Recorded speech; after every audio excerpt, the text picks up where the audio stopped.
வணக்கம். மதுரையில் எதிர்க்கட்சித் தலைவர் எடப்பாடி பழனிசாமி செய்தியாளர்களை சந்திக்கிறார். அதனை நேரலையில் பார்க்கலாம். ஈரோடு திராவிட முன்னேற்ற கழகம் ஆட்சிக்கு வந்த பிறகு, விடியா திமுக ஆட்சி ஏற்பட்ட பிறகு, திராவிட மாடல் ஆட்சி ஏற்பட்ட பிறகு ஈரோடு கிழக்கு சட்டமன்ற இடைத்தேர்தல் வந்தது. அந்த இடைத்தேர்தல் என்னென்ன நடந்தது? எதையாவது ஊடக நண்பர்கள் பேசுறீங்களா, சொல்றீங்களா? என்னை மட்டும் இந்த கேள்வி கேட்கறீங்க. இதை நீங்க போடுங்க. ஈரோடு கிழக்கு சட்டமன்ற இடைத்தேர்தல் போது ஜனநாயக படுகொலை நடைபெற்றது. இன்றைக்கு வாக்காளரை சுதந்திரமாக வாக்களிக்க விடாம ஆடு மாடுகள் பட்டியலை அடைப்பதை போல வாக்காளரை தினந்தோறும் அழைத்து சென்று பட்டியலை அடைத்து அவர்களை கொடுமைப்படுத்திய காட்சி பல தொலைக்காட்சியெல்லாம் பார்த்தீங்க, ஊடகத்திலையும் பார்த்தீங்க. இன்றைக்கு தேர்தல் ஆணையம் அதை கண்டுகொள்ளவே இல்லை.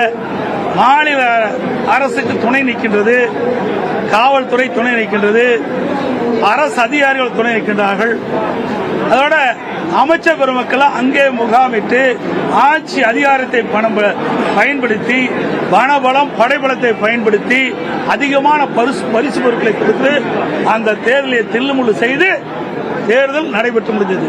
அப்படிப்பட்ட சுதந்திரமாக நடைபெறாது என்று கருதிதான் அனைத்து இந்திய அண்ணா திராவிட முன்னேற்ற கழகம் இந்த தேர்தலில் போட்டியிடல. நடந்து முடிந்த நாடாளுமன்றம், விழுப்புரம் நாடாளுமன்றம், இந்த விக்கிரவாண்டி தொகுதி விழுப்புரம் நாடாளுமன்றத்தில் வருது. 6000 ஓட்டு தான் குறைவு. இப்பவே என்ன ஓட்டு வந்து மறுபடியும் எதுக்கு போட்டிடுவானே? போட்டிட்டா விடவே போறாங்க. இன்னைக்கு எல்லா ஆட்சி அதிகார பலத்தையும் பயன்படுத்துவாங்க, பணத்தை வாரி இறைப்பாங்க, அதோட பரிசு பொருள் அள்ளி கொடுப்பாங்க. எல்லா அமைச்சர்களும் பூத் வாரியா பிரிச்சு இன்னைக்கு பணமல்ல பொழியும். ஜனநாயக படுகொலை நடைபெறும். சுதந்திரமா மக்கள் வாக்களிக்க முடியாது.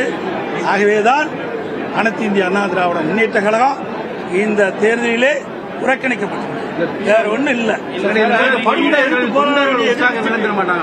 எப்படி உற்சாகம் எழுப்பாங்க? நீங்க ரைட்டு இத்தனையும் கேக்குறீங்களே, ஈரோடு கிழக்குல என்ன ஆச்சு சொல்லுங்க பாருங்க. எதையாவது இந்த ஊடக நண்பர்கள்லாம் பத்திரிகை நண்பர்கள்லாம் அந்த பட்டியல் அடைச்சதை எடுத்து போட்டீங்களா? ஒருத்தரோட போடல. ஒரு சில தொலைக்காட்சி தான் நடுநிலையோடு நடந்தது. பெரும்பாலான தொலைக்காட்சிகள் இந்த விடியா திமுக ஆட்சிக்கு இந்த முதலமைச்சருடைய கட்டுப்பாட்டில் இருக்குது.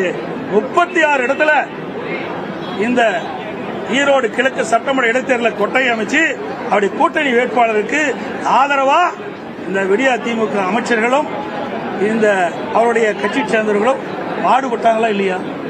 நான் சவால் விட்டேன். இனியும் இந்த கொட்டைகளை அடைச்சு வச்சிருந்தா நானே நேரில் வந்து அங்க வாக்கு சேர்க்கணும். உடனே என்ன பண்ணாங்க? அந்த வாக்காளர்லாம் அழைச்சிட்டு பஸ்ல ஏற்றி ஊரூரா போய் சுற்றுலா கொண்டு போனாங்க. இப்படி நடக்கின்ற பொழுது அங்க எப்படி சுதந்திரமா தேர்தல் நடக்கும்? அதனாலதான் நான் தேர்தல் குறைச்சாங்க. மு.க. ஸ்டாலின் வந்த சட்டமன்ற தேர்தலில் வந்து 400 மேல 200 மேல இடங்கள் வந்து வெற்றி பெறுவோம் அப்படின்னு சொல்றாரு. அவர் கனவு பலிக்காது. இப்படித்தான் சொன்னாரு. நீங்க 2019 நாடாளுமன்ற தேர்தல் நடைபெற்றது. அப்போ 38 இடங்கள் ஜெயிச்சாங்க. இதே மாதிரி 200 இடத்துல வரணும்னு சொன்னாங்க. பிறகு என்னாச்சு? அதிமுக 75 இடத்துல ஜெயிச்சது. இப்ப கூட 2019 நாடாளுமன்ற தேர்தல் நடக்கின்ற பொழுது 234 சட்டமன்றத்தில் 39 நாடாளுமன்றத்தில் இருக்கிற சட்டமன்ற தொகுதியில் 2 தான் ஜெயிச்சது, அரியலூர் ஜெயகொண்டம். இப்போ அதிமுக 8 சட்டமன்ற உறுப்பினர்கள் சட்டமன்ற தொகுதியில் ஜெயிச்சிருக்கிறோம். 2 கூட்டணி ஜெயிச்சிருக்கு. 10 இடத்துல நாங்கள் ஜெயிச்சிருக்கிறோம். 2 அமைச்சர் தொகுதியிலே ஜெயிச்சிருக்கிறோம். அப்படின்னா எப்படி இருக்குன்னு பாருங்க. அடுத்த தேர்தலில் திருக்கோயிலூர் பொன்முடி அமைச்சராக இருக்கிறார். அந்த தொகுதியில் சட்டமன்ற விழுப்புரம் நாடாளுமன்ற தொகுதியில் திருக்கோயில் வருது. அதுல அதிமுக அதிகமான இடத்தை வாங்கியிருக்கு. அதே மாதிரி இங்க விருதுநகர்ல இன்னைக்கு அருப்புக்கோட்டையில அங்கேயும் சட்டமன்ற தொகுதியில் எங்களுடைய கூட்டணி அதிக இடங்களை பெற்று அதிக வாக்குகளை பெற்றிருக்காரு. ஆக சட்டமன்ற தேர்தல் வேறு, நாடாளுமன்ற தேர்தல் மக்கள் பிரிச்சு பார்த்தா ஓட்டு போடுறாங்க. கடந்த 2019 நாடாளுமன்ற தேர்தல் வருகின்ற பொழுது அப்ப சட்டமன்ற இடைத்தேர்தல் வந்தது. உதாரணத்துக்கு அண்ணன் இருக்கா திண்டுக்கல் நாடாளுமன்ற தொகுதியில் திமுக வேட்பாளர் போட்டிடுறார். அங்க நிலக்கோட்டையில் இடைத்தேர்தல், அதுல திமுக வேட்பாளர் போட்டிடுறார். அதுல அதிமுகவும் போட்டிடுறார். அப்போ அதிமுக வேட்பாளர் 26 ஓட்டுல ஜெயிக்கிறார். திமுக வேட்பாளர் தோக்கிறார். நாடாளுமன்ற வேட்பாளர் அதிக வாக்குகளை பெறார். ஆக தமிழ்நாட்டு மக்களை பொறுத்த வரைக்கும் மத்தியில யார் ஆட்சிக்கு வரும்னு நினைக்கிறாங்க, மாநிலத்தில் யார் ஆட்சிக்கு வரும்னு நினைக்கிறாங்க, அப்படி பிரிச்சு பார்த்தா, சிந்தித்து பார்த்தா வாக்களிக்கிறாங்க. நாடாளுமன்ற தேர்தல் வேற, சட்டமன்ற தேர்தல் வேற. அதே மாதிரி விளாத்திக்குளத்திலையும் அதே மாதிரி தான். அதே மாதிரி நாடாளுமன்ற தேர்தலில் திருமதி கனிமொழி தூத்துக்குடியில் போட்டிட்டாங்க திமுக.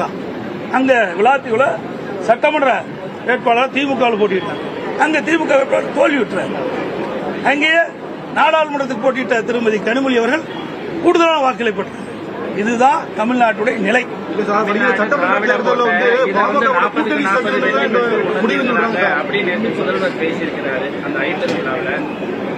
2014 என்ன நடந்தது? எத்தனை இடம் கிடைச்சது திமுக? 2014 ஆண்டு நாடாளுமன்ற தேர்தலில் எத்தனை இடங்களில் திமுக வெற்றி பெற்றது?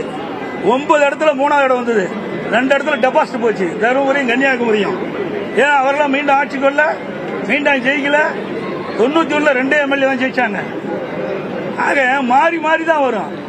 இந்த அரசியல் கட்சி பொறுத்த வரைக்கும் எல்லா தேர்தலிலுமே எந்த கட்சி வெற்றி பெற்றது சரித்திரம் கிடையாது. எல்லா கட்சியுமே தொடர்ந்து தோல்வி விட்டதா கருத்து கிடையாது. வெற்றி தோல்வி மாறி மாறி தான் வரும். அப்படித்தான் இந்த தேர்தலிலும் 2026 தமிழகத்தில் நடைபெற்ற சட்டமன்ற பொதுத் தேர்தலில் அனைத்து இந்திய அண்ணா திராவிட முன்னேற்ற கழக தலைமையில் அமைக்கப்பட்ட கூட்டணி அதிக இடங்களில் வெல்லும். அனைத்து இந்திய அண்ணா திராவிட முன்னேற்ற கழகம் தனி பெரும்பான்மையோட ஆட்சி அமைக்கும். நன்றி, வணக்கம்.